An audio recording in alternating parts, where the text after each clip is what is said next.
Cholesterol के बारे में जो हमने आपको सबसे शुरू में कहा कि कोलेस्ट्रॉल सिर्फ एनिमल सेल्स में सिंथेसाइज होता है, और यही वजह है क्योंकि जब आप एनिमल बेस्ड प्रोडक्ट्स लेते हैं तो आपके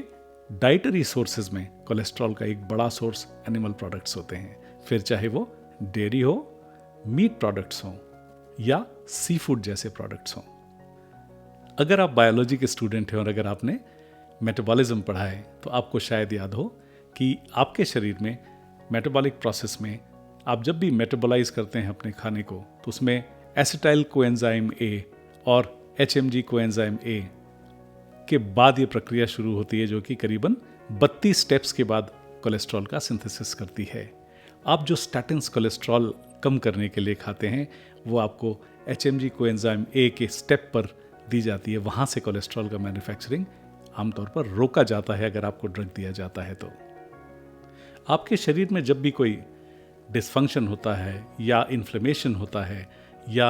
आप किसी ऑक्सीडेटिव स्ट्रेस के मैकेनिज्म से गुजरते हैं तो सबसे पहले उसके ठीक करने के लिए आपकी बॉडी उस जगह पर LDL को रश करती है, क्योंकि वहाँ की सेलुलर इंटेग्रिटी को मेंटेन करने के लिए शरीर को वहाँ नॉर्मल इक्विलिब्रियम स्थापित करना होता है, और आपके LDLs जाने के बाद वहाँ पर अपना काम करते हैं और इन द प्रोसेस ऑक्सीडाइज भी होते हैं और उनको वापस लाने का काम आपके HDLs करते हैं। अभी हम बहुत गहराई में इस विषय पर नहीं जाएंगे, शायद अगले एपिसोड में इस विषय में बात करेंगे, बिकॉज आपकी पैथोलॉजी रिपोर्ट आपके लिए बहुत इंपॉर्टेंट है पढ़ना और समझना और उसके वो हिस्से जानना जो आपको विशेष तौर से ध्यान देकर पढ़ने चाहिए और बेवजह चिंता आपको शायद नहीं करनी चाहिए।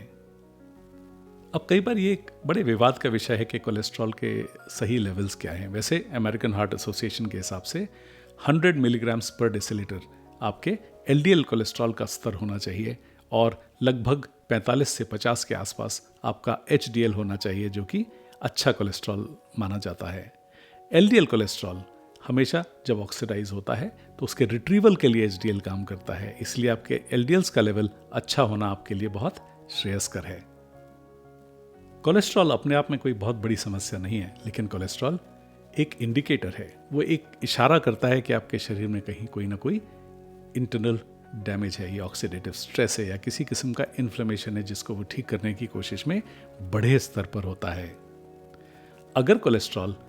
अननेचुरली बहुत ज़्यादा सीमा तक गिरा दिया जाए या घटा दिया जाए मेडिकेशन के थ्रू, तो एक सीमा के बाद लोग उसमें कॉग्निटिव डिसफंक्शन और मेमोरी से रिलेटेड समस्याओं को महसूस करते हैं।